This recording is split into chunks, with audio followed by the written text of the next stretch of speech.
जनवरी की देर शाम होते होते समाजवादी पार्टी की तरफ से उत्तर प्रदेश के 16 लोकसभा सीटों के लिए अपने प्रत्याशी की पहली सूची जारी कर दी गई है। सपा द्वारा जारी की गई इस सूची में सबसे चर्चित नाम गोरखपुर से सपा के उम्मीदवार काजल निषाद का रहा है। वो पिछले 13 सालों से राजनीति में एक्टिव हैं और 2 बार विधानसभा और गोरखपुर से मेयर का चुनाव भी लड़ चुकी हैं।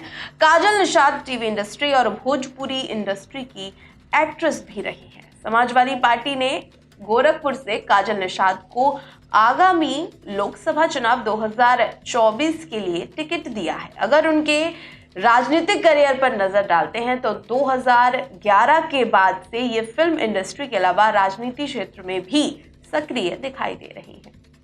पहले इन्होंने कांग्रेस पार्टी के टिकट पर गोरखपुर से विधानसभा चुनाव लड़ा, जहां इनकी करारी हार हुई, जिसके बाद ये 2017 का भी उत्तर प्रदेश विधानसभा चुनाव लड़ना चाहती थी, लेकिन कांग्रेस से टिकट नहीं मिलने के बाद साल 2020 और 21 के बीच में वो सपा में शामिल हो गई थी। काजल निषाद ने 2022 विधानसभा चुनाव गोरखपुर की कैपियागंज सीट से सपा के टिकट पर लड़ा, जिसमें उन्हें तकरीबन 69,000 वोट मिले और हार का सामना भी करना पड़ा। सपा ने 2023 नगर निगम चुनाव में फिर उन पर भरोसा जताया और गोरखपुर से मेयर का चुनाव लड़ाया। इस चुनाव में भी काजल निषाद की हार ही हुई।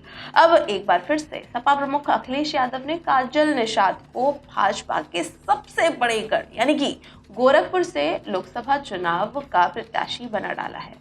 अब ऐसे में कई तरह के कयास लगाए जा रहे हैं कि गोरखपुर सीट पर बीजेपी का दबदबा तो है ही और हमेशा से ही बीजेपी का दबदबा रहा भी है। वर्तमान में यहाँ से भोजपुरी के जाने माने अभिनेता रवि किशन सांसद हैं।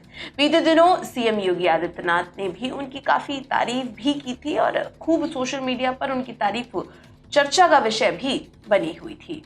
तो बीजेपी अगर इस बार फिर उन पर दाव लगाती है तो इस सीट पर फिल्म इंडस्ट्री के ही 2 कलाकारों में मुकाबला देखने को मिल सकता है।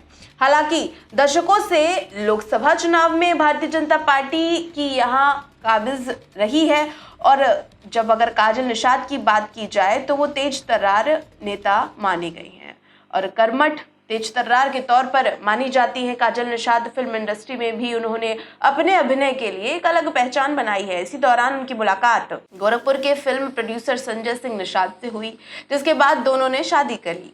काजल निषाद को भौवा पार की बहू के रूप में भी जाना जाता है। 2024 में सीधे तौर पर इनका मुकाबला गोरखपुर में भारतीय जनता पार्टी से ही सामने देखने को मिल सकता है।